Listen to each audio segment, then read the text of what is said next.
दिवाळी तर झाली, आता आहे भाऊबीज. मी पण माझी बॅग पॅक करत होते. मलाही माहेरी जायचं होतं आणि माझी खुशी पण मला सांगत होती की मम्मी माझे कपडे घे म्हणून, जसं की मी तिला इथेच सोडून जाणार होते. माहेरी जाण्यासाठी सणाची वाट बघावी लागते आणि 2 दिवस आईच्या हाताचं सुखाने खायला भेटणार हे माहीत असतं.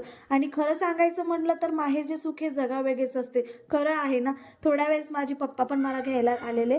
प्रत्येक वेळा तर भाऊच येत असतो घ्यायला, पण त्याचं काही जमलं नाही म्हणून माझे पप्पा आले होते. खुशी पण बाबांना बघून खूप आनंदी झाली. रात्री बाबांच्या बाजूला बसूनच तिने जेवण पण केलं आणि मी तिला लवकरच झोपून दिलेले होते, कारण की मला सकाळी लवकर उठायचं होतं. आमचा दूरचा प्रवास असल्यामुळे आम्हाला लवकरच निघायचे होते.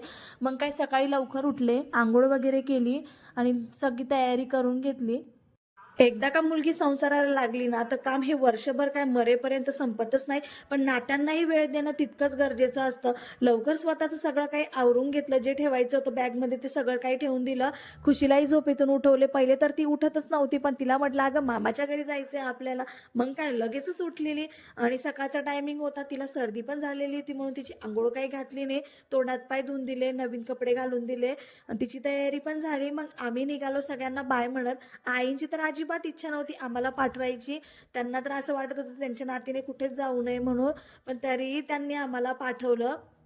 आणि खुशीला तर असं वाटत होतं की आता गाडीत बसलं तर लगेच काय मामाच्या घरी पोहोचणार काय म्हणून. मग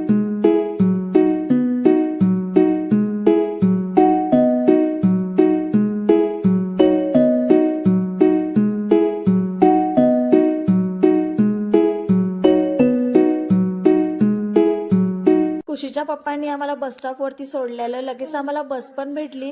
त्यांची पण इच्छा नव्हती की आम्ही जावं म्हणून, पण तरीही स्वतःच्या मनावरती दगड ठेवून त्यांनी आम्हाला पाठवलं. गाडीत बसल्याबरोबर मामाचा व्हिडिओ कॉल आलेला, कधी येत आहे म्हणून. म्हटलं येतोय आता. आता एवढ्या दूरचा प्रवास आहे तर वेळ तर लागणारच ना. मग शेवटी 5 तासाच्या प्रवासानंतर आम्ही पोहोचलो संभाजीनगरला. तिथून ऑटो केली घरापर्यंत. आणि ते म्हणतात ना, जशी एक मुलगी वाट बघत असते माहेरी जाण्याची, तसंच एक आई पण वाट बघते की मुलगी कधी घरी येईल म्हणून. माझी आई खूप वेळची वाट बघत होती की तिची मुलगी आणि नात कधी घरी येईल. घरी आल्याबरोबर तिने आमचं औक्षण केले, दोघींची नजर काढली आणि घरात आल्याबरोबरच माझ्या खुशीचे लाड चालू झालेले. मामा म्हणतो मी घेते आणि मावशी म्हणते मी घेते. खूप छान वाटते जेव्हा माझ्यापेक्षा जास्त लाड माझ्या मुलीचे होतात. आणि नंतर मम्मीने स्वयंपाक आधीच करून ठेवलेला होता. आम्ही आल्यावर तर तिला असं वाटतं ना काय करू आणि काय नाही म्हणून. मग सगळ्यांनी एकत्र जेवण वगैरे केलेली.